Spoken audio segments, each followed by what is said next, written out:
Doctor আসিবার পূর্বে রোগী মরিয়া গেল। এই অনুবাদটি আমি নিশ্চিত আপনারা সকলেই ক্লাস 9-10-এ করেছেন।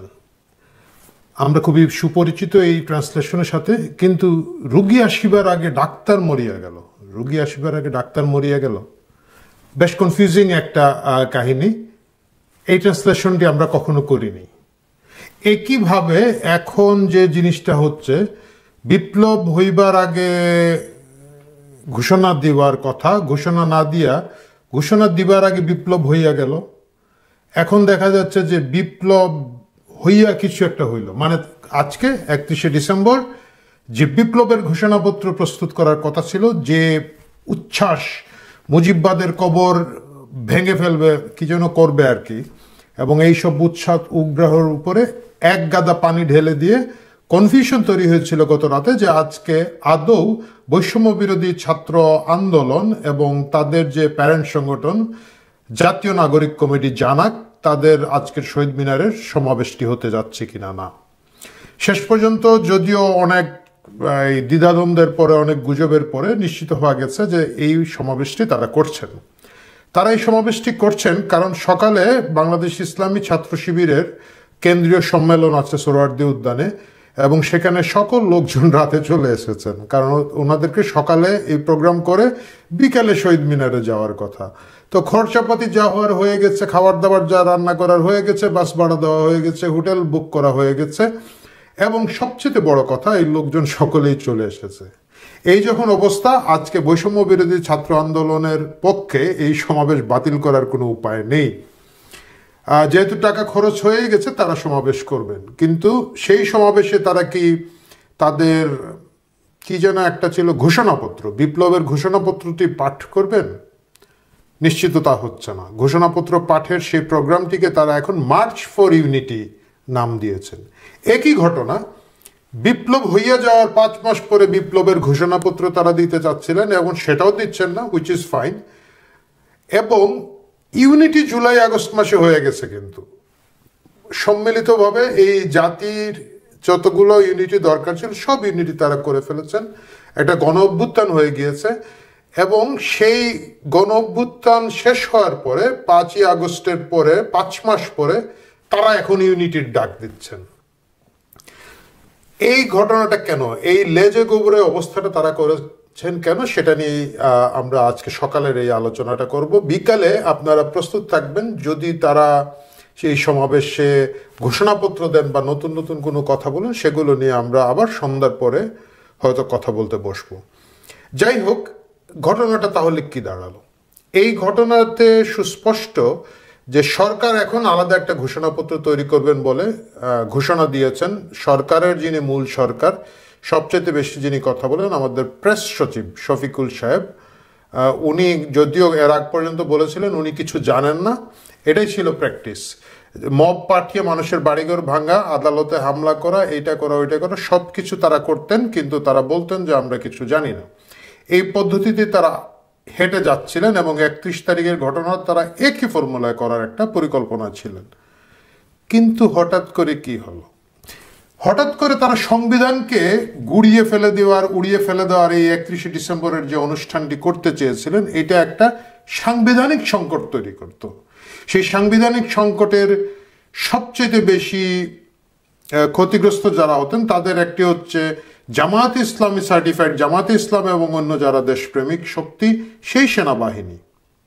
আমি আমার এই প্রসঙ্গের যে গত আলোচনাটা হয়েছিল সেখানে ইঙ্গিত দিয়েছিলাম যে সেনাবাহিনীর ভিতরে বেশ কিছু ইস্যু, বেশ কিছু অমীমাংসিত বিষয় আসে রয়েছে। বদলি, ট্রান্সফার, বহিষ্কার, বরখাস্ত, কি বলা যায়, রিটায়ারমেন্ট দেওয়ার যে প্রক্রিয়াটা চলছে, সব কিছুর পিছনে কিছু অস্বস্তিকর কারণ আছে। খুব স্বাভাবিক, রাজনৈতিক পট পরিবর্তনের সাথে সাথে এই জায়গাগুলো হওয়ারই কথা ছিল।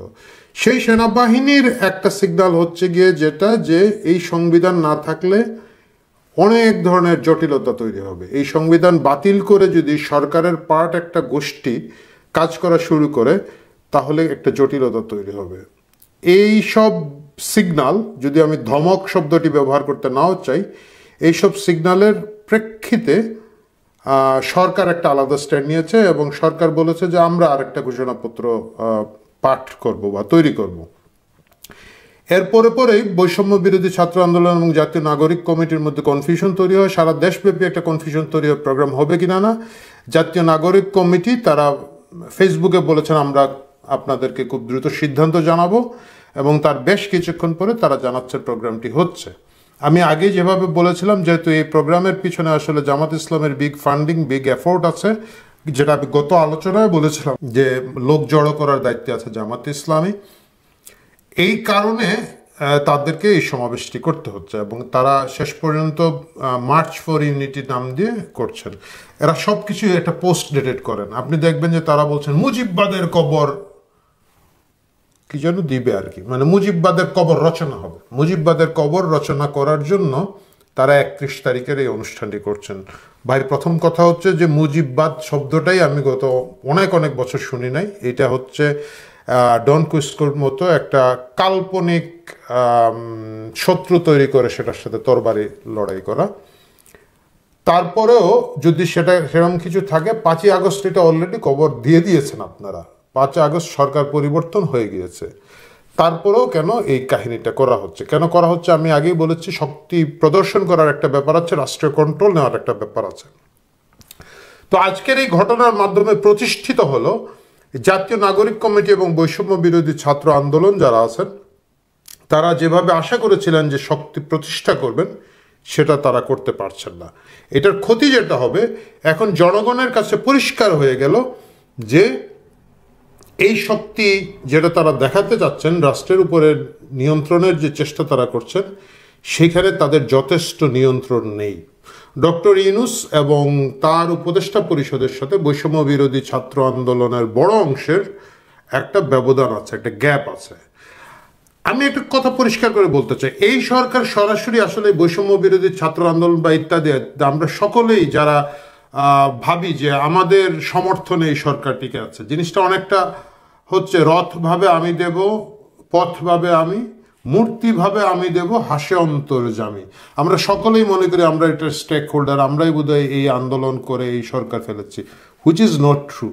বাস্তবতা হচ্ছে এটা একটা সামরিক হস্তক্ষেপ হয়েছে, সামরিক অভ্যুত্থানের একটা ষড়যন্ত্রের সাথে আন্দোলনকারীদের মিলেমিশে যাওয়া হয়েছে।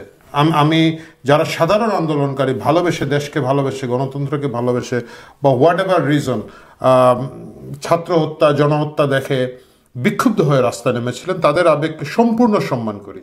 তাদের আবেগকে সম্পূর্ণ সম্মান করে বলি, সেটা যথেষ্ট ছিল না 5 আগস্টের পট পরিবর্তনের জন্য। 5 আগস্টের পট পরিবর্তন হয়েছে সামরিক বাহিনীর একটা সহায়তা ছিল। আমরা দেখেছি যে সামরিক সাজোয়ার যানগুলো সকাল থেকে বিভিন্ন রাস্তা যেখানে পাহারা দেওয়ার কথা ছিল সেখান থেকে উইথড্র করা হয়েছে। সেনাপ্রধানের 3 তারিখের বক্তৃতা এবং আমিরে জামাত বলে সসম্মানে 5 তারিখ শেষ করা, সব কিছু থেকে বোঝা যাচ্ছে এটার পিছনে আরো অনেক রাজনীতি ছিল।